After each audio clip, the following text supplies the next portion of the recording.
everyone, and welcome to Thor's Hammer, brought to you by VikeFans.com. I'm Viking Bob, and I'm sitting in my man cave, per usual, talking to you at home about the Vikings.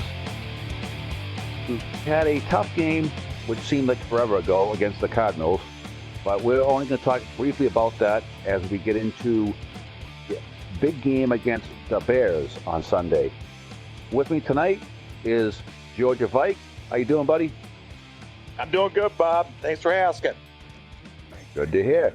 And OBM, how are you, pal? I am doing awesome, sipping on a whiskey with a little bit of Coke. I had a rough outing at the Vice tailgate party last week, so I'm actually adding Coke this week to make sure I don't get a repeat performance of last Friday morning, which was absolutely brutal, I might add. Well, hey, it was a decent game. For a team that's half the starters on defense were not playing, we played pretty well and played very competitively. I like what I saw from some of the backups, so it just goes to show that our depth is not that bad, which is always a good sign. We get healthy again, and we are a playoff team again, and a high playoff team. Unfortunately, the game ended the same way as the Broncos game, which 2 in 1 year is quite depressing. I like what Teddy Bridgewater did that game, but that's twice this year. He's hung on to the ball too long and fumbled and cost us a chance to tie the game up. What was your thoughts, OBM? I thought that the game itself was a great game right up to the end. I mean, it was a tough loss, obviously, but, it's just one of those things. It's a road game, and we had some chances. We had some chances for turnovers. We didn't capitalize there. We lost the turnover battle 3-0, and normally when you lose a turnover battle 3-0, you're probably going to lose, especially if you're on the road. So there were some opportunities and some missed opportunities, and had we converted a couple of plays here and there, game could have ended much differently. It's up for debate, the last play call, the fumble and all that, and North Turner calling that play at that point in the game or not kicking the field goal. That's all pretty much irrelevant. At this point now, the Vikings, the good news is we control our own destiny. So if we win these last 3 games, we win the division. That's it. That's the bottom line. So it's time to step up, pull your pants up, and hopefully morale is still high. I mean, I thought we played pretty well considering all the injuries we had. So yeah, I think we can still we got the guys, we got the coach, we've got the players to get this done. So rough loss, but it's not like we lost to the Cleveland Browns. I mean, we lost to arguably one of the hottest teams in the league and toughest places to play in the league right now. So I took a lot of positive things out of it, and I think we'll rebound this week. GV, your thoughts? I thought we played a great game last week. I think it was a lot closer than I thought it was going to be. So losing by a few points and coming down to the last drive there, coming down within a field goal, I was pretty impressed. I don't think it's a playoff caliber team, or a championship caliber team that a lot of people want it to be right now. But I see us making strides, playing Arizona as tough as we have, and we did. It was very good for my attitude towards the team. So I think he did hold on to the ball too well. I think you're absolutely right on that last play. But at the same time, I was glad to watch him actually slinging the ball around there a little bit, because that's what we need to do in order to win games. You can't keep handing the ball up all the time to Adrian Peterson. Teddy's got to throw the ball. He's got to learn how to build upon that and score points. And doing that, we took Arizona off guard by him throwing the ball as much as he did. It was great. What are you thinking, Bob? I agree with both of those in the offense-wise that, they always say the run sets up the pass. Well, the pass always sets up the run, too. So if Teddy can start throwing the ball, those safeties got to drop back, and the cornerback's got to play protective defense, and they can't jump in the box and stop Peterson or 8 or 9 guys in the front. So it's going to work both ways if Bridgewater can start throwing the ball like he did that game, which was a great thing to see. But I still think he holds on to the ball way too long. He has to get rid of it. He cannot take it the way he does. He's not a big man. But I'm going to go back to the last play of the game where I think OBM said, Noah can't be calling that play. How far of a field goal is that going to be? I believe it was 48 yards, if I'm not mistaken. And that's a pretty good boot. That yes, he can make it, but you obviously always try to get closer when you have time on the clock. I mean, if they just took a knee and kicked for a 48-yarder and missed it, probably I'll be sitting here going, what a bunch of idiots. Why didn't they try to move the ball closer? So I can't fault them for trying one more play to get the ball closer. I agree with you, Bob. This isn't 2000 Brett Favre trying to make a play against the Saints in the NFC Championship game, so I agree with you totally there. All right, but it just... yeah, can you guys imagine if this was a championship game and that happened? Oh, my gosh. But it wasn't. But it wasn't. Sorry, Bob, to cut you off like that. I'm sorry, but that's what it reminded me of, and people keep referring to that. Yeah. And it is not the same situation. Well, it just goes back to that Teddy has to learn to get rid of the ball. He cannot be taking a sack at that play at that time of the game, and he has to know it. And that's twice this year he's done it. It's one bad thing to take a sack, but and a fumble twice this year. Yeah. Does he have a magnet in those gloves and that ball's made of steel? It's sitting there way too long sometimes. I understand when people are getting upset about that, but like I said, I think this kid's close. I think there's a lot of things impeding this Teddy becoming the quarterback that he can be, but it's a learning curve as well. It's also a sophomore type thing, second year in the league. People got tape on you, as we talked about. It's a long process. I don't want to get too much into that, but I don't doubt the play. The play was actually a decent play call at the time. I believe it was. I'm not a play caller or a coach, but at the same time, looking at it, I probably would have done the exact same thing. All right, so moving on. With all the injuries that we have on defense, we got a good look at some of the younger players that we have. Let me tell you, I was very, very impressed with Anthony Harris and Danielle Hunter. That kid is absolute freak. Boy, is he huge and he can move. I think he's going to be incredible opposite of Everson Griffin. And if Joseph and Floyd get healthy, that's a scary front four. Obviously, we still have Brian Robinson, but Brian's, 30, 31? So him out of the picture, that's a very young front. And I was impressed with what I saw with Hunter and Harris. Harris almost made one of the best interceptions I've ever seen.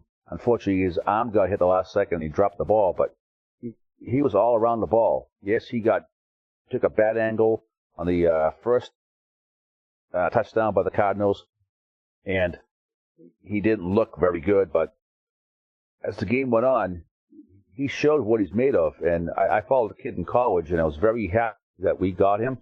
The kid is a ball hawk. He's all around the ball on tackles and interceptions. I think he finished in the top 10 in both in college, which you line him up next to Harrison Smith.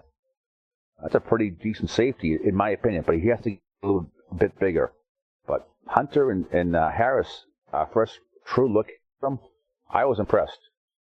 Georgia, what are your thoughts? Hunter, I believe, when we drafted him, was a great pick because they were drafting him a year ahead of before he should have come out. He is a physical marvel out there. He's going to be a stud. He's still very raw, but he's learning, and he's learning quick, and he's learning on our team. I'd rather have him learn here than learn at Tennessee. Harris, he was another great pick, I thought. I didn't watch a lot of Virginia football, but, Anthony Harris, he looks like he could be a prototypical type of D-back, and make the plays, get the picks, and do what have you. Those are the two players I'm most excited about out of this draft for the Vikings. Those guys look like they can be complete studs. To me, looking at the entire Vikings draft this year, the home runs with Kendricks, and this could be. We could look back 5 years from now. This was an A++ draft, but right now, Harris is this kid could be awesome. He could, and Hunter, I got to say the same thing about Hunter as well. Yep, I'm impressed with our draft. I mean, we took Waynes the first round. We all know he's going to be good. You know, with Zimmer as a defense coach, he's going to be good. We all know it. Hunter is an absolute animal. Kendricks is a starter for the next decade. And you add in a undrafted free agent like Harris, who would have probably gone in the third or fourth round if he didn't have a shoulder injury. He's finally healthy. He got his first taste of the pros. Again, he still needs to throw on a few more pounds for the wear and tear in the NFL, but I watched the kid in college. He is a ball hawk. OBM, your thoughts? I'll tell you what, I don't know much about Harris like you do, Bob, but I will say this about Hunter. I mean, the guy, this is frightening. I mean, you want to talk about something that's scary to me is he just turned 21 on October 29th, the end of October, for God's sake. He just turned 21. So this is a guy who came out, like one of you mentioned, a year earlier than he really probably should have, but physically, I mean, we all know him. I mean, this guy is unbelievable physical talent. So he just needs to be coached up. And I don't know if there's a better coach out there to coach him up than Zimmer. So this guy, in 3-4 years, he's going to be a beast. I think I mentioned it in week 5 or 6 that he was starting to impress me. He was coming off the bench, playing very well. And he just looks like he's got it. Physically, you know, athletically, I mean, he's got it. You know, mentally, you know, that's at 21. I mean, did we have it mentally at 21? Probably not. Shit, I still don't have it now mentally. So you look at this kid right now, and you just think, wow, in a couple of years he could be really special. So he's one of those guys that, you know, when he came out, I remember when he came out, they were comparing him to JPP. Hopefully he doesn't play with fireworks like JPP, but from just a standpoint of playing football and being athletic and hitting the quarterback and disrupting another team's offense, I mean, he is that type of a guy. So he's someone that the Vikings are going to be real high on, and you know, someone that we're going to probably be, you know, we've been cheering for Griffin the last couple of years, and we're going to cheer for Griffin for another probably 3-4 years. He's still a star, but this is a guy who might be the next star on the Vikings, really. If you just look at him, he looks like he's got it. It's just a matter of him getting some experience on the field. Next year, he's probably a full-time starter. So I love it. I love the fact that we had a deep draft. I think Bob mentioned it. I think we've had, 5 or 6 guys now. I mean, you look at Stephon Diggs. We drew Clemmings. We grabbed Clemmings in the 4th round. The guy's played pretty much the entire season. I mean, did anybody have a better draft than the Vikings, TV? I don't know. It's debatable. I mean, once Waynes comes around, we all knew when we took Waynes he was going to be a project. We all knew it. But let's be honest, that guy might be a Pro Bowler in a couple of years. So I ask you, GB, did anybody have a better draft than the Vikings right now? As of right now, I can't see it. As you got to gauge things on potential. You can't gauge people on rookie years and how done and what's going to happen. But by looking at what we drafted this year, we set ourselves up for the long haul here. We set ourselves up for not this year, which a lot of these homers want to say, oh, we're going to win this year. We got a good defense. All you're doing is setting yourself up for disappointment if we don't do anything. You know, this team, Zimmer has a plan here. It's just a 3-4 year plan. That next year, the year after, our defense is going to be dynamite and watch the hell out because of the draft, especially this year. I can't see anybody having a better draft than we had this year. I really can't. I can't. But I agree. I think our team is built on defense. I've been saying that all year. And you look at the starters, I think every one of them pretty much is like 26 years old and younger. I mean, you look at you have Greenway and Robinson are the older guys. So let's just say they retire at the end of the year. I'm not saying I want them to, just say they do. You get Hunter, Joseph, Floyd, as a front 4. Linebackers, you get Barr and Kendricks. and someone else to be named, you're back for, let's say you get Waynes and Rhodes as your corners, you get Harrison Smith and maybe Anthony Harris. I like that starting D. I really do. And, to me, I love the defense. I've always been a defensive player. Love the D. Offense, we have a young quarterback. We got young receivers, a young offensive line. We just have an old running back who's a whopping 30 years old. Or he's 31 now, but he's got probably 2-3 more years left in him, maybe more, because he's not human. Hey, Bob, do you think we're going to start aiming our drafting? We'll get into the drafts like in the beginning of next year of what we're going to go at, but I think if we keep up the success that we have here on the defense side of drafting, if we do half of that with the offense in the next year, 2 years, how good do you think we're going to be? Do you think it's possible we can do that in the draft offensively? Like offensive linemen, wide receivers, like a true number one? Do you think we can do that here in the next year or two? Honestly, next year I think this team is going to be right there, that they have to spend some money on some veterans in free agency. You got to go for it. I mean, we are so close. This year is a learning process for the younger kids. Give the taste of the playoffs, hopefully. And next year, management has to take a shot. You got to spend some money in free agency. They're going to free up some money somewhere. They have to. I think, people keep talking about Alshon Jeffrey. We're not going to get him. He's not going to Chicago. I can't see him leaving Chicago, especially to a divisional rival. I just can't see that happening. But right now we have with the way we draft, seeing the players that are coming in, we're going younger, we're going faster, we're doing this, we're doing that. Yeah, everyone expects these Zimmer come in, it changes the defense, and everyone's bitching about the offense. People need to take a chill pill, relax. We have a quarterback of our future on our team right now. We do. I fully believe that. I think that we need to, we're going to take our time and say, okay, now we're going to go after the offensive weapons that we need. Still have these young defensive guys that we just drafted to build a solid defense. Pick up a couple onesie, twosie, veteran defensive players, onesie, twosie offensive players, but build the core of this team through the draft. And I believe that's going to happen this year. I believe they're going to start switching over the offense. And tell me I'm nuts. Oh, we all know you are. But beside that point, I know, I hear you. But beside that, you got to remember. I mean, if this is my team and I'm Will for Spielman, you're paying Wallace how much a year? $11 million. Yeah. Too much. Exactly. I'll take that money and spend it elsewhere and say thank you, Mike. Goodbye. And you can either help build a line, find a receiver. Let's say Alshon Jeffrey doesn't get tagged, but we all know he's going to. Hey, Alshon, you want 14 a year? Come here.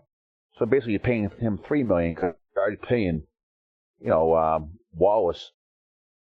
So I would pay more for Alshon Jeffrey, a young player that could come and spend the next 8 years as a Viking and help us win a couple Super Bowls, hopefully. Yes, I know I'm dreaming big here.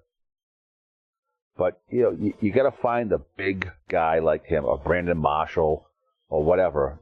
Megatron, I guess, is going to be leaving Detroit, maybe. Who knows? Obviously, I can dream, but he's probably past his prime now. He ain't coming here either. You know that. No. Plus, I think he might be past his prime. He's still a real good receiver. But he's not great no more.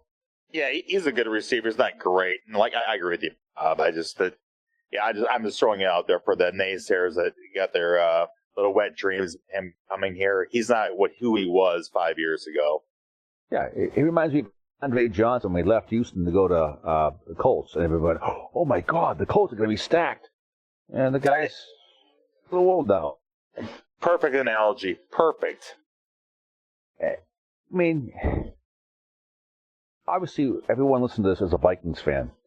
We all have our dreams. We all want to see a Super Bowl before we all die. I get that. I don't know what the answer is. I'm not Rick Spielman. I'm not sitting on the board with Ziggy Wilf and all these guys and talking in meetings with Zimmer.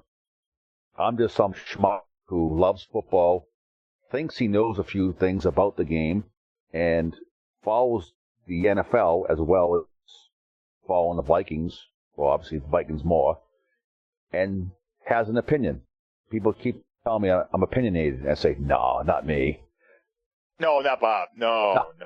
No, nothing yet. No, not at all. Yeah, I'm a Chinese jet pilot, Bob. Wow, they give you a license? You believe that? Not really. Me either.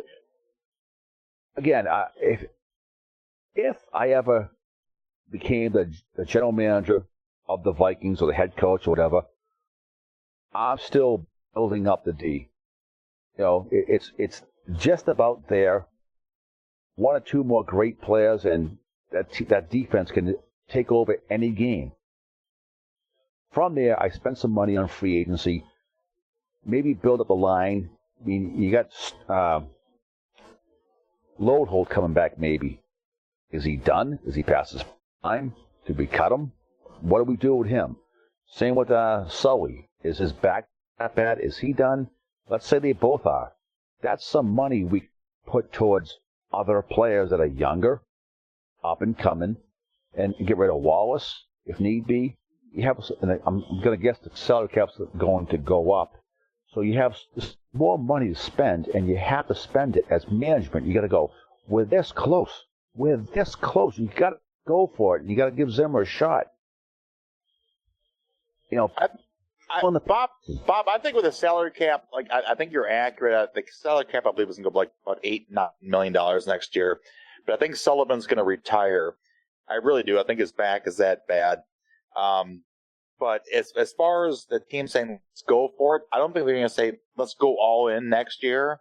I think they make a couple of minute changes next year, the first year in the new stadium. I honestly think that they're going to try to be the first team that plays Super Bowl and put everything all in at home. I think the Vikings are aiming towards 2018, playing a Super Bowl in US Bank Stadium. You know what? I think 2018 they're going for their second Super Bowl, because 2016 and 2017 they are going to go for one. You drinking Kool-Aid again tonight, Bob? Because I'm not quite there yet. Until they get to one, I won't say second. I think one. I'm thinking one. Well, this team is built for next year. It always has been. Yeah. Here's the song it's been for next year. That's what we're still fighting fans. As soon as they said that, I went, oops. But I should have said this team was built for 2016 once they hired Zimmer. The 3-year plan, and he's so close. The team is, I think, the youngest in the league. And I agree with you, they're not going to go all in and blow the next 5 years away. But they're so close that they have to spend some money on free agency. They really do. Like I said, if Loadhold and Sullivan are done, that's money. I see the money coming in, but at the same time, I still don't see a lot of money being spent in free agency. I don't think that's Spielman's way of doing things, and I think it's a smart thing to do is not go all in on these free agents. OB, tell me I'm wrong.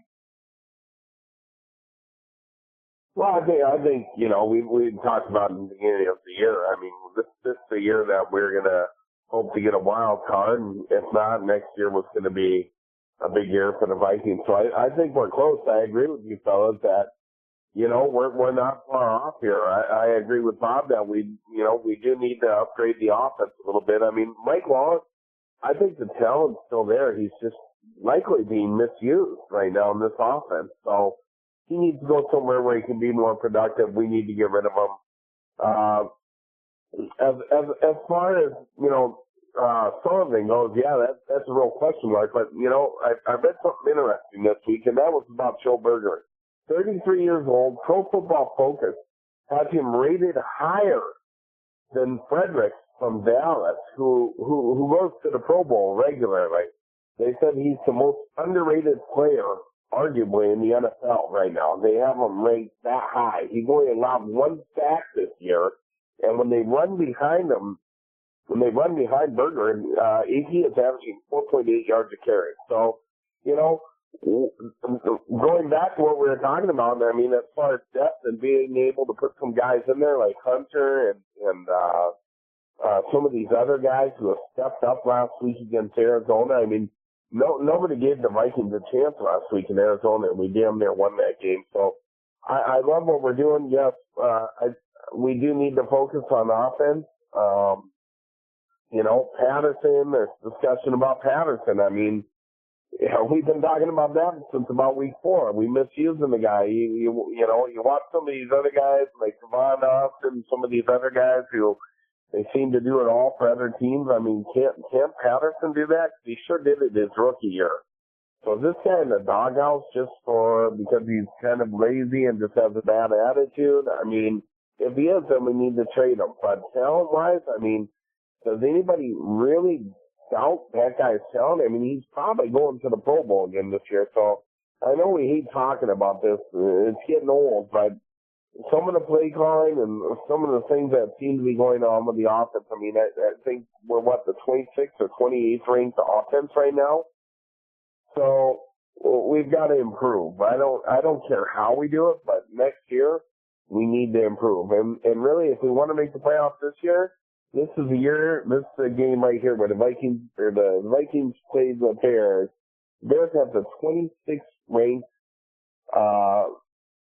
run defense.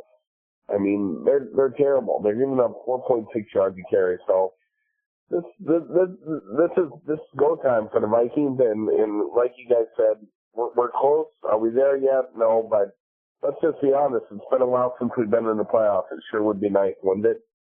Absolutely. Let me throw a question at you guys.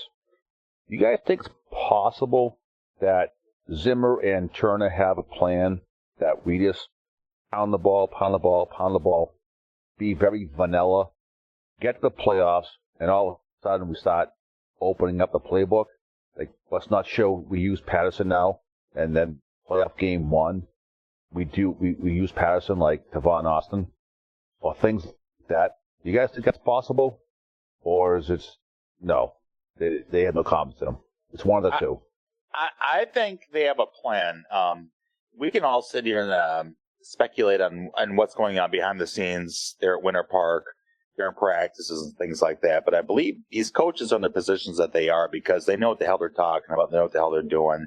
They can evaluate talent.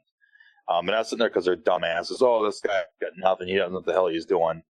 I believe certain players are out, including Cordero, because of certain things.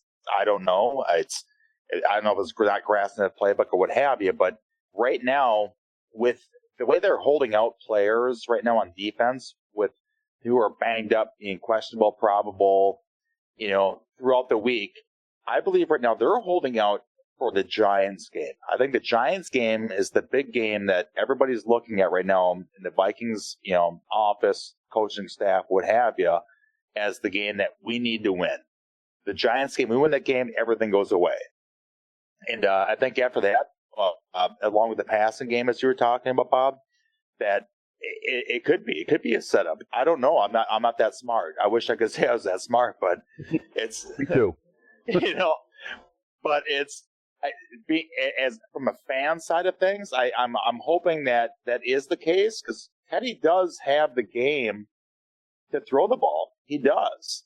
He really does. When they put him in that situation where he needs to throw the ball, he does very well doing it. At the same time, to keep this offense, like you were saying, very vanilla.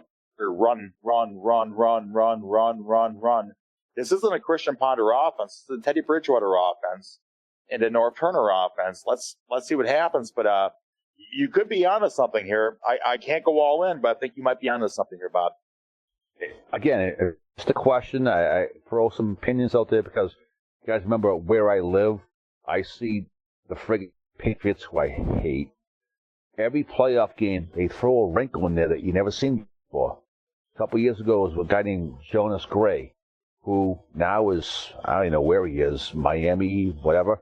He had like 4 touchdowns in one game, something like that.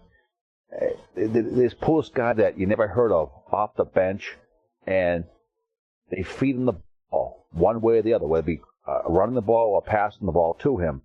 And actually, the Patriots just signed Monty Ball the other day. Watch this guy have a great playoff game in like 3 weeks, 4 weeks, whatever it is. I don't. It just if a guy has a good game 1 week, you don't hear from him for a couple of weeks, unless it's Gronkowski or Edelman. But these other guys, they're like non-existent, and all of a sudden they have a game of their life. Yeah, you know, one thing I'm surprised at is, you know, Wallace Hoodie have like 2 catches in 2 weeks or 3 weeks or something just off him. That whole time I'm watching them, I'm like, you know, can't Patterson or Adam Thielen get on the field? I mean, it seems like we just kind of stick with these guys because, you know, we're paying them and they're starters and whatever, but I'm not going to lie. I got no problem putting Patterson in there right now at times, and I'd like to see what Thielen can do too. So I'd like to see us open it up a little bit. I mean, it's Petty. You know, it seems like he can handle it. It seems like we're kind of almost holding him back a little bit. And I get that. We got Adrian Peterson. We want to pound the ball. That's what we do. Control the clock and let our defense win games. But at some point, I mean, you look at our season right now, because we have won the Denver game, you know, yeah, we were in it again. Could we have won the Cardinals game? Yeah, we were in it at the end. I mean, you throw out that, the Seattle game, obviously, and the Niners game. I mean, we were even in that for a little bit, but we've been competitive all year. I guess I don't see, you know, why we're not taking, you know, throwing some of these other guys in there that teams know nothing about. You know, they talk about that. Oh, they know nothing about the guy. Nobody knows anything about Thomas Rawls. He goes for 200 yards. I mean, I guess I look at a guy like Patterson and I just scratch my head and go, this guy has all the talent in the world. And he's got, what, 2 catches on the year? 2? Pretty, he's got 2? Just 2? No. I think it's 2. He's got to have more than 2. Really? Just 2? It might be 2. I'm dry heaving over here, brother. 2. I'm dry. Oh, God. You know what? I don't care if he has 0 catches on the year. He should have the ball more in like the similar style that he used on Austin with the Rams. The guy has amazing speed. You know, you put him on the field. Put him on the field and fake the end around to him. It opens up something else. They don't even do that. But last question before we go on to the upcoming game. Where the hell is our receiver named Charles Johnson? He's hurt. He's hurt? Yeah, Charles Johnson is hurt. He's actually been out for this game this week, to be honest with you. Right, but all season, he was healthy beginning of the year, and he's non-existent. Then Stephon Diggs stepped up as our next superstar. The past 3-4 games, he's done nothing. What's up with that? I don't know what's going on with that. Get back to OBM's point just for one quick second. You were right with Cordell Patterson. He has 2 receptions for 10 yards this year. So, yeah, I'm going to go bomb it later. But Charles Johnson, I could do that. I could do that. Pay me that money. I could do that. Yeah, exactly. You know, Tom Brady has more receiving yards and more receptions than Cordell Patterson this year. So, you know, people who want to keep justifying this guy as being the savior and Norv Turner's doing something wrong, I have obviously never coached a football team because if Cordero was back or could do something better, he'd be out there more often. Rhett Ellison has 10 receptions, okay, for 126. Come on, man. But let's get back to Charles Johnson. I'm sorry to get off track here, but Charles Johnson, I don't know what's happened. I don't know if he's been dinged up or what have you. But I think, you know, he was a stud last year for us. I think if you get him back out there, you know, get him and get what's his name? God, I'm losing my brain here. But why the hell am I losing? Jerry's right. Thielen. Yeah. Jarius Wright, along with Charles Johnson, are kind of the same player to me, except for Charles Johnson seems like he's a bigger receiver. So Jarius Wright to me is like a not Jarius Wright, but Charles Johnson's legitimate, like a number 2 to me, the way he plays. So I don't know what's going on here with the receivers behind the scenes, but I'm kind of flabbergasted by what's happening as well, Bob. What do you think of OBM?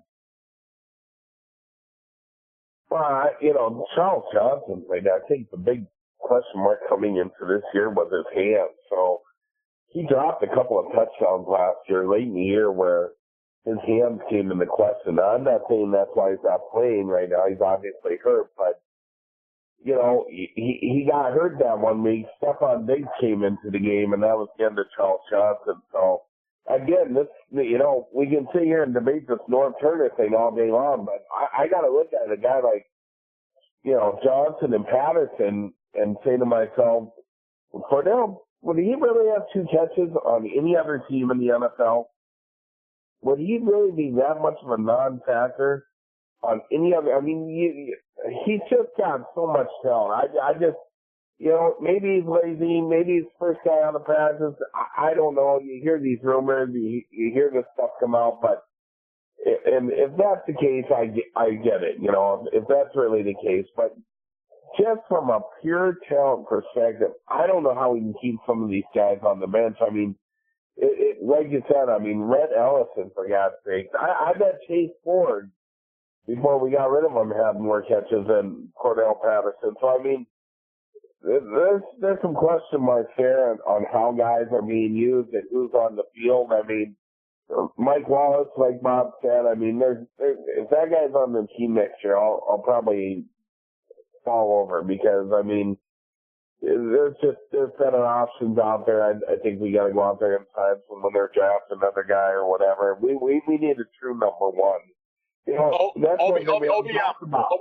OBM, let me stop you for a second. Just give you a mind-blowing stat right now for the season. Zach Lyon has 5 receptions for 91 yards. Cordero, 2 for 10. 2 for 10. He's on last play. Zach Lyon is second to last, 5 for 91. Yeah, that's what I'm talking about. If this guy, that bad of a locker room guy, that bad of a teammate, that we're not even putting him out there to make play. It just blows me away because, like someone said, we look at Smonoff and we look at some of these other guys who have talent. Even Percy Harvin for a while, he could do it all. Patterson seems like that kind of guy. It seems like we're just not getting the most out of him. And again, I hate to call out Norm and question him, but is this a North Turner thing, Bob? I'm curious. What do you guys think? Is this on Turner, or is this more on maybe Zimmer saying, you know what, he doesn't have the right attitude, or not? We're just not going to play the guy. Where do you think the fault lies here? Because it just seems like there's just too much talent for this guy to be only returning kickoff. Well, I think I brought up a few minutes ago that maybe, just maybe, they're doing the vanilla offense until the playoffs, and all of a sudden, Patterson might be out in the field, and the defense is going to go, wait, whoa, why is he out here? I don't know. It's either that, or they have no trust in him because he's lazy or whatever on practices. It's one of the two. We're going to find out in a couple of weeks. We make the playoffs, book it, and if he doesn't step on the field during the playoffs, he won't be here next year. My unprofessional opinion. Wait a minute. You would dump him after this year with he's probably going to be a Pro Bowler and only making $1.5 million next year. You'd cut him? He's going to the Pro Bowl. Yeah. You know what? Honestly, I would not cut him because he's on a 5-year rookie contract, and next year is his 5th year. I would not cut him because let him go somewhere else, and you don't take the salary cap hit, and you may get a compensatory pick from him because he was a first round. We're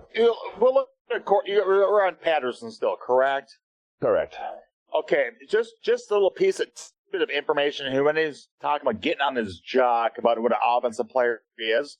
Rushing and receiving combined, 4 touches, 25 yards. I forgot to carry. That's ridiculous, man. I'm sorry. He honestly, I'm just gonna say it. That guy should be getting 5 touches a game. I don't care if it's on the backfield, if he's throwing to him. I think you should be returning punts, for God's sake. So I do too. Use the guy when you got him. Yeah. Use him. Yeah. Use him. I mean, don't put him on the field. I mean, half the kickoffs go out the end zone. Put him out there to return kicks. This guy's that dynamic of a player. Why the hell is he on the bench? Exactly. Why? That's the thing that is frustrating as a fan because there's a reason for it, but I can't see why. Because previous coaching staffs thought the same thing as well. Why? What's going on here? It's Michael Pruitt has 5 times the amount of receptions he does. I love Michael Pruitt. Yeah, he's a rookie. Michael Pruitt's a backup tight end rookie. He's at 5 times the amount of receptions as Cordero Patterson. What the hell's happening here? I think it's a valid question. I mean, I don't know why we're not utilizing them more. Again, I guess we're not in the locker room, so we're not privy to what's completely going on, but it just seems real crazy. I look at some of these other guys in the league putting up numbers, and you know what? Let's just be honest. You know damn well the day that he gets let go from the Vikings, he's going to sign somewhere, and he is going to light it up, and we are going to look like idiots. I mean, can you imagine that guy with Tom Brady? Good Lord, I don't even want to think about it. Stop it right now. Bob's on suicide watch right now. Stop it. Shut up. Let's just hope that... All right, I'm stopping. I'm done. Done. Finish. Bob, your thoughts, Bob. Why did you have to say that, the Patriot? I hate you. No, but I do agree. We as Viking fans have seen it way too many times. They go elsewhere and become superstars because they're used right. I agree with both of what you guys are saying about Patterson. Definitely should be getting the ball more than twice a season. Again, third time this show I've asked the question, is the vanilla offense the playoffs and then we mix it up? I don't know. We'll find out. If it isn't, next year, I don't know. Patterson will be his last year as a Viking. There's no trust in him, and there's obviously stuff behind the scenes that we don't see and don't know about. I know his coach in Tennessee kept saying that he put Cordero Patterson in Ackfield a lot because he could not learn the playbook. I've read that as recently as 2 weeks ago. I've been watching a lot of recruiting things going on with the SEC down here. I'm a big Georgia fan. But they were talking about Cordero Patterson is that he cannot grasp a route. He couldn't in college. He's got all the talent in the world. He just can't grasp what a route is, how to run it, how to, he's not all in like most players are. And I'm just curious if that's what's going on here in Minnesota. Okay, so with that being said, what if you paid him the $1.5 million a year as opposed to paying Wallace $11 million a year and said, run. If you beat the guy, we'll throw the ball deep to you. He can catch the ball. We know that. And if he can't do that, we'll use him as a Harvin out of the backfield. 10 times a game, we're going to bring you on an end around, and we're going to give it to you 3 times. Something like that. You save $9.5 million. Yeah, I agree with that, but at the same time, I don't know if he has the want to more than I think I am. As a player, you're going to want to better yourself all the time because people are going to pick on any little nuance you have, any little deficiency you have. The opposing team is going to pick up on that instantly. I think his give a damn is busted, and he doesn't give a shit if he's going to, do whatever. I think he's getting his paycheck here for a short time, knowing that he's not going to be a great football player. I really think that he's in this for the short term, not for the long term, mentally. Probably right, but let's use it while we have him, and he could become a better than average player and help us possibly win a Super Bowl. Todd, if you're gonna pay me $1 million a year to sit here and on my ass, get paid to drop 15 balls a year or catch 15 balls a year, knowing that I'm gonna be done with this job in 3 years, it doesn't matter. Well, if he tried harder, I may pay $10 million a year. Well, what if I don't care? Valid point. Sorry. I just think that's kind of the impression that he's giving off right now is he rather people sit there and love him and talk about him and do whatever to get his name out there rather than be a good football player. I think he's realized that this is where he can make a lot of money real quick. Then after that, he's going to make it for a few years and he's done. That's my opinion of him at this moment. He's got all the talent in the world, but a 2-cent brain. Well, let's go to the opposite spectrum of that. Robert Smith, one of the smartest guys ever play the game of football, walked away early for the same reason. Well, not the same reason, but he made his money and off he went. But Robert Smith is also a Pro Bowl running back the last year that he played. I think he made his first Pro Bowl his last season. This guy, he cared, but he also didn't want to, walk away from the game with his brain all mashed up. He's a rocket scientist, literally a rocket scientist was Robert Smith. But Cordero Patterson, he's far from a rocket scientist. So I don't know if designing genes, whatever the hell he's going to do, thinks he's going to make more than he's making in the NFL. But this kid, his passion is not there. And when you're playing in the NFL has to be 100% your passion and your life in order to succeed. Agreed. All right, let's wrap this up. Let's move on to the next game this Sunday against, I wanted to say the Bears, but I can't. I have to say the highly improved the Bears, because they have been playing pretty well lately. This game is not a pushover. We all said we played them last time, it was in Chicago. It's going to be a tough game because we haven't won Chicago in like forever. And then we won that game, so we all figured, all right, we're going to crush them at home. I don't see that. We have 3 games left, and these 3 games are just as tough as our last 3. Our schedule, looked good early. We won some games, and we were all excited when we were way ahead. We won 5 in a row. Now we're facing reality, and we lost, 3 out of the last 4? We're not playing horrible. It's just we have a tough schedule. The Bears, Giants, and Packers are no slouches. This is going to be a tough game as well as all remaining games this year. If we make the playoffs, it even gets tougher. If we get healthy, which I pray we do real soon, I would love to see what this team can do. I think they're a wild card game, and if we finish number 6, we end up playing I believe the Redskins right now. I'll take that matchup. I really would. From there, we probably bow out against either the Cardinals or Panthers or something like that, which I'm fine with. But from there, it's a great season. We build upon it and go into next year with a lot of money under the cap, and we still got to decide what the team is going to do with Sullivan, Loholt, and Wallace. That's a lot of money right there to improve the team. But just my thoughts, and I don't want to really talk too much more about this. We need to get into the Bears game. I think we stay vanilla. I think we pound the ball because, like OBM said, they're not a very good run defense team. Teddy's going to throw for 250 to 3, maybe a touchdown. Hopefully, I want to see the guy run the ball a bit more himself. Not too much more like Michael Vick, but I want him to run the ball some more. And I think our defense hopefully gets back on the field healthy and controls the game with a couple turnovers. What do you guys think? Well, I think you hit the nail on the head. I think we're going to see some of the same. We're going to pound the ball with AP.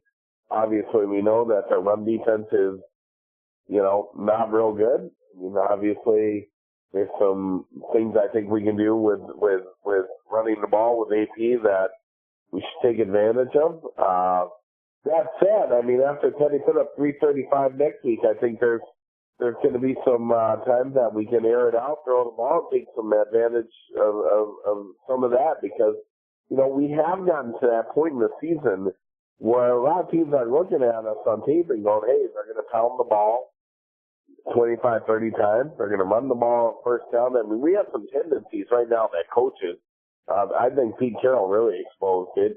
But, we run on first down, 9 out 10 times, 8 out 10 times. So I would like to see us mix it up a little bit. Yes, AP should see the ball 20 times this game. I agree with that. But what I would like to see is some play action pass. I'd like to see Teddy, drop back, throw the ball down the field, and see if he can have back-to-back games where we look at this guy and go, yeah, this guy is the franchise. He is developing. I mean, we've questioned him here and there during the season, but the bottom line is this guy's our quarterback this year. He's our quarterback next year for sure, and the jury's still out on him. We're not 100% sold on him quite yet. So I think there's going to be some times that we're going to have some mismatches, and we need to take advantage of them. So I'm really hoping that we see us, I'd like to see Teddy throw the ball 30 times again this week and air it out a little bit and take advantage of some of those mismatches that we might see. And again, I mean, it's a game where the Vikings control their own destiny. We win the last 3, we win our division. So, at this point in the season, when you get to this stage of the season, we need to see 110% from everyone. Yeah, we've got some injuries, but we've got to see guys step up. And one thing else I'll throw out there real quick: the matchup I'm looking forward to is Pernell McPhee, the defensive end, versus TJ Clemming, because McPhee's a beast. I mean, he played well in the first game against us. He is the one guy on that defense I look at that scares me. So he's going to have to do a good job over there and protect Teddy.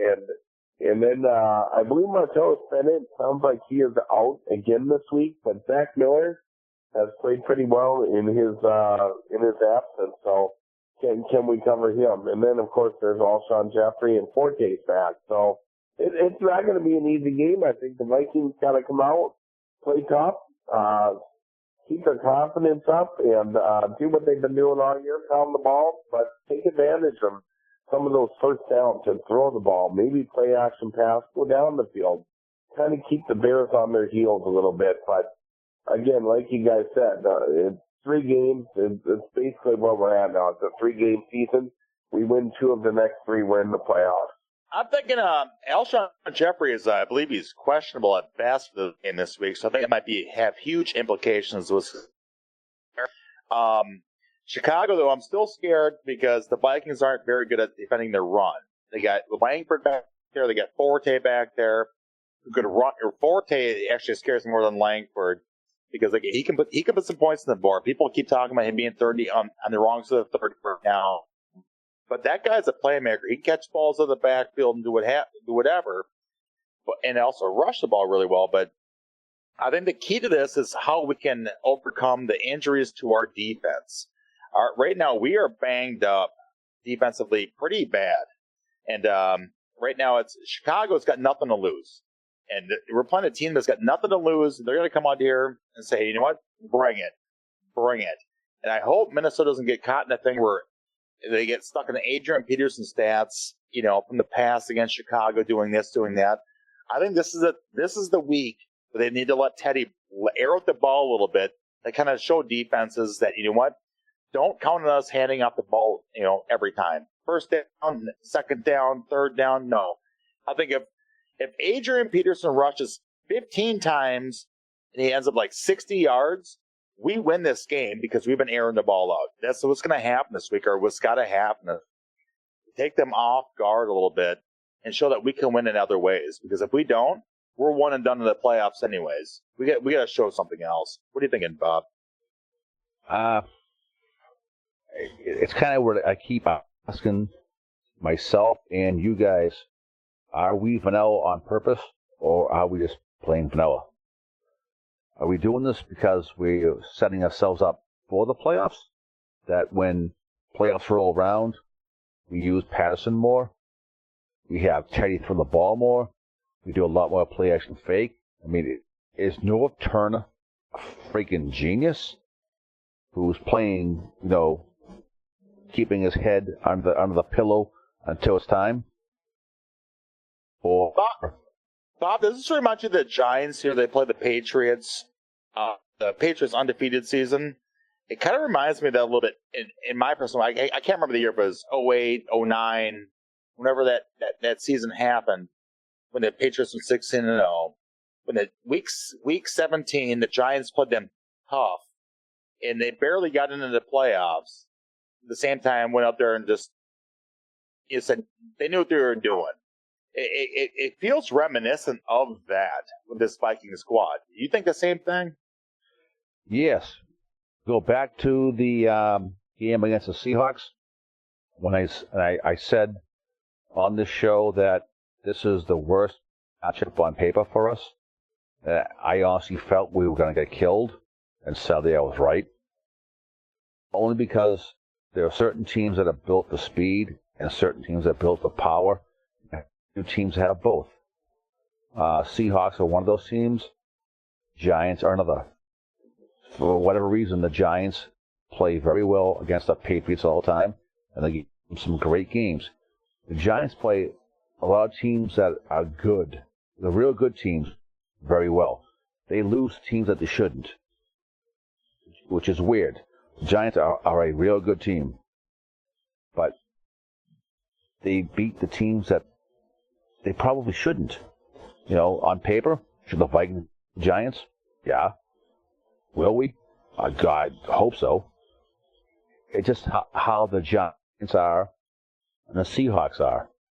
It happens. Bad matchup. It's a bad matchup.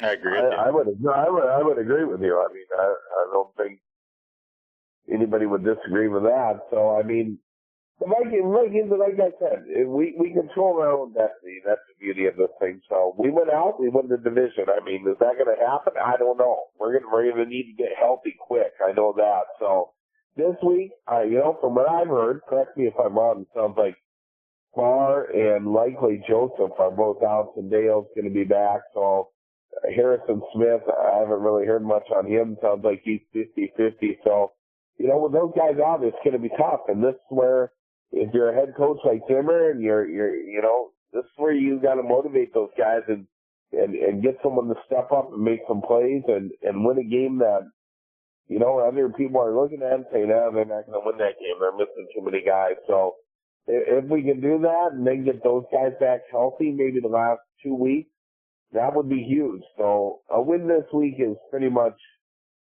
again, I mean, it's a must-win game, I think. Don't you guys think? This is a game that you look at our schedule and you look where we're at. This is not a game we can afford to lose. No, it is not. I absolutely agree with you. The next 2 weeks do not get any easier, especially ODB coming to town, and we need to win this game. Well, I think if 3 games left, I'm being told that if we win one more game, we have a good chance to make the playoffs. If we win 2, we're guaranteed in. Bob, I'm trying to say as politely as I can to everybody involved, like not just us here talking on this podcast, but everyone.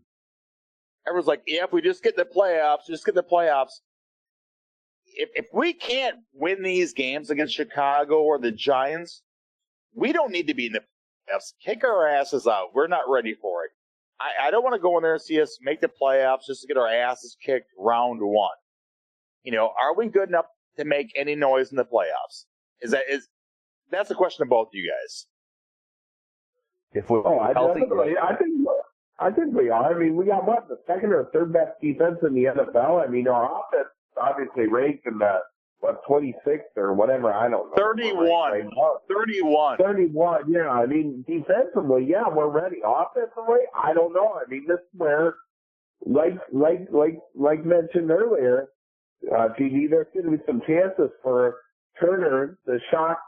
I don't want to say shock the world. No, fuck it. I'm going to say shock the world. Let's see some first down. Let's do some stuff we haven't done all year. Let's throw the ball deep. Let's take some chances. Let's throw Patterson in there.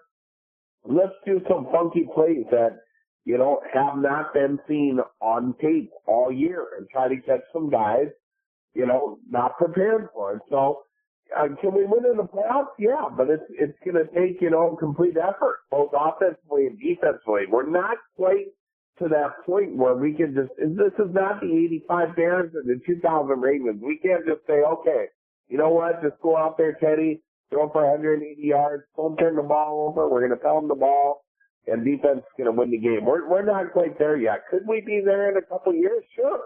I think the potential is there, but right now we need to see Teddy make some plays. We need some contributions from Mike Wallace, who we're paying a shitload of money. We need Jarius. We need everybody to show up. And the O-line, most importantly, last week I thought they played pretty well. That was the first game where I was like, wow, that wasn't too bad, especially for a road game. So we need to see continued improvement there. So if that happens and everything falls into place, can we win a playoff game? Absolutely.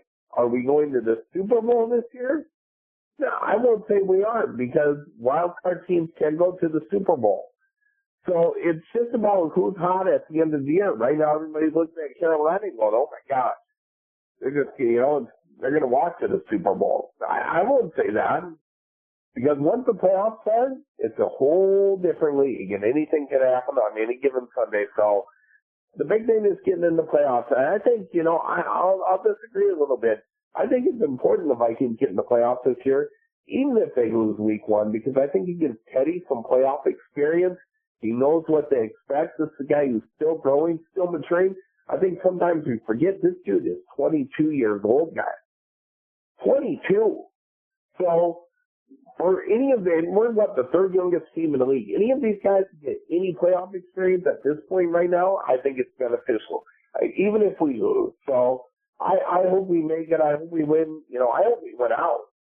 Not 2 or 3. I want to see us win out. I want to see us beat Green Bay's ass in Green Bay that last game of the week. The season. Yeah. I mean, how nice was that? I just want to see us win from week 18 out. That's all I care about.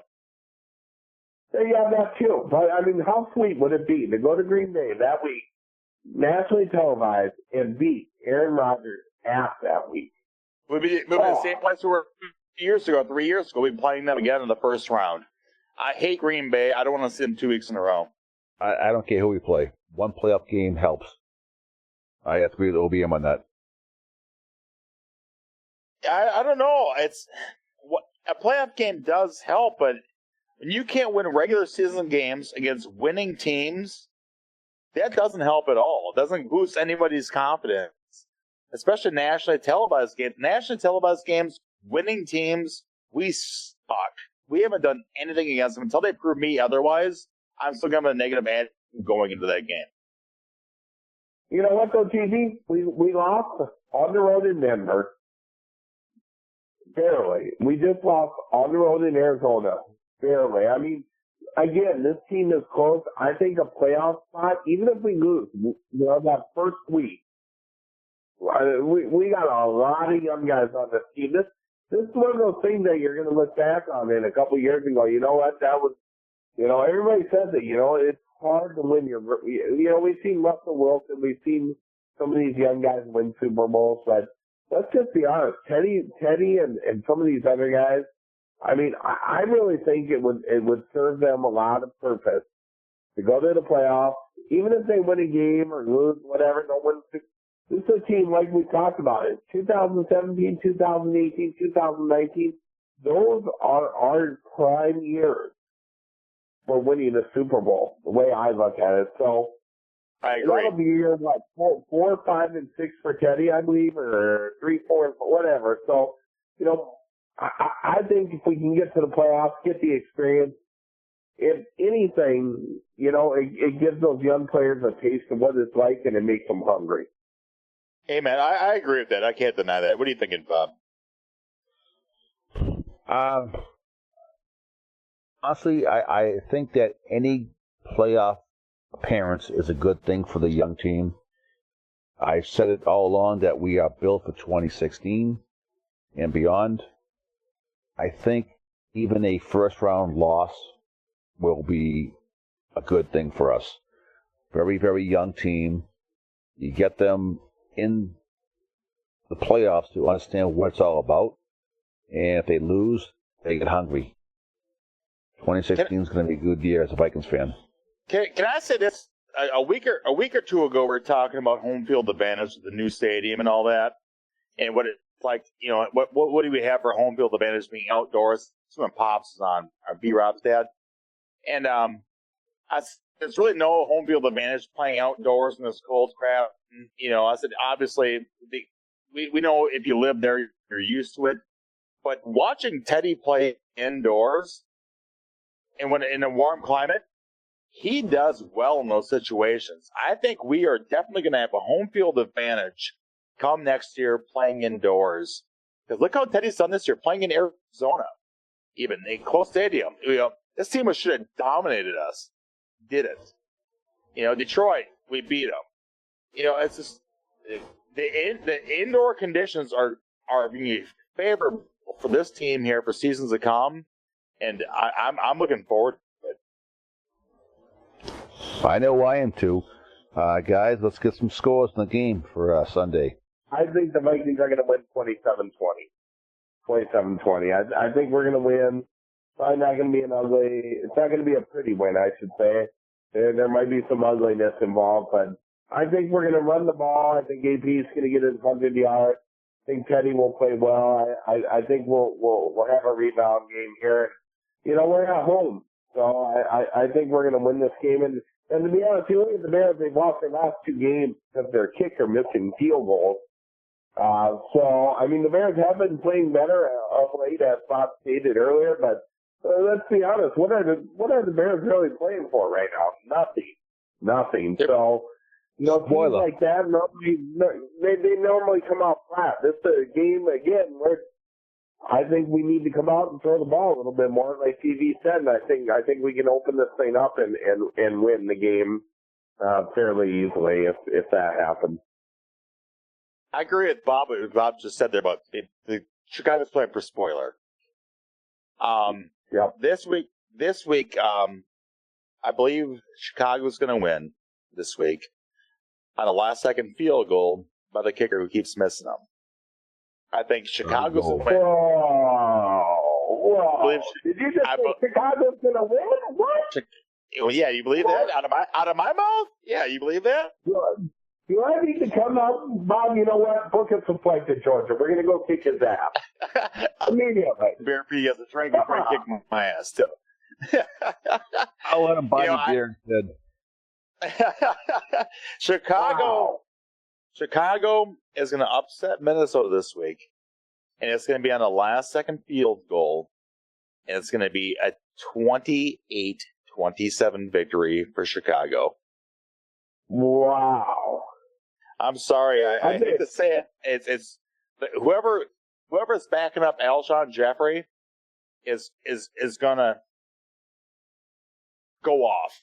He's gonna go off. He's gonna be the leading receiver, and they're gonna be talking about, oh yeah, who's this guy? Came out of nowhere, and are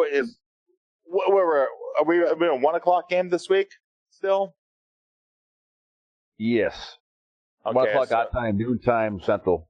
All right. Whoever's announcing the game is going to be blowing whomever is the backup, saying, yeah, I talked about this kid out of college and did this and that, and I knew this kid could be one of the best in the league. This kid who's nobody right now, I can't even bring up his name because I don't even know who it is going to be like the second coming of God coming out here this week. I got 23-17 Vikes. Thank you, Bob, for bringing it. Thank you for bringing some sanity back to the show because, GB, you better put down the M64 right now because I can't even believe you're picking the Bears in this one. this is a game right now, guys, where this is one of those games we're going to look back at the end of the year and go, that was a defining game for Zimmer. And this is a game that we look at, and if we lose this game, I got to be honest, if we lose this game in this situation with this record and everything on the line, I'm going to be really disappointed. Really disappointed. I'll tell you what. If we lose this game, next week we're going to be talking about, are we 8-8 at the end of the year? Seriously. All right. Well, I say we all head on out of here for the night. Okay, and I'm going to give a shout out to a guy named Barton tonight, because he said this stupid song. Actually, it's a really good song, called Sweet Leaf, stuck in my head all damn day. Wow.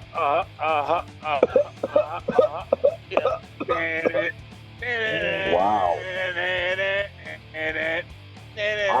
Stuck in my head all damn day after bringing up a John Lennon song earlier today. So I've had this sweet business stuck in my head all effing day because of Bar None. Bar None, F you because of that, brother. So, since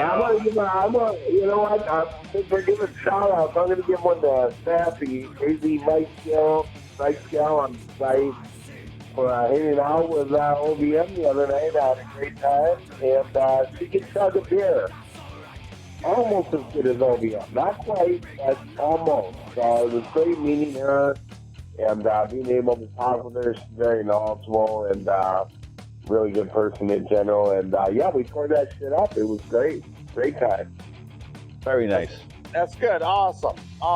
Bob, anyone you want to give a shout out to this week, or are you just sitting there going piss on everybody? Both. Bring it, brother. Piss on the world. Any shout I want to give to my 12-year-old Kyle. He so wanted to sit here and listen to our podcast, and he got about 20 minutes in, 25 minutes in, and he's passed out next to me. I have to carry him upstairs now, so. Shout out to Kyle. He's my buddy. You should have stood awake, brother. We give you love, give you time to talk, but no, you gotta go to sleep, man. Well, instead of telling him a time story, I let him listen to our podcast. He might have been and a half into it, didn't he? Yeah, I think he made like 20, 25, and I saw him nodding off. And holy hell, I can understand that. All right, I was nodding off before that.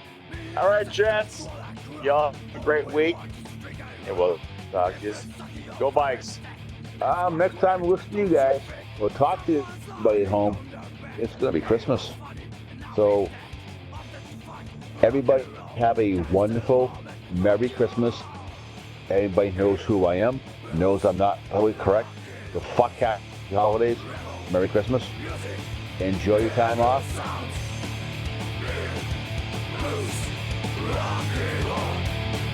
Rebel music, damn real sound.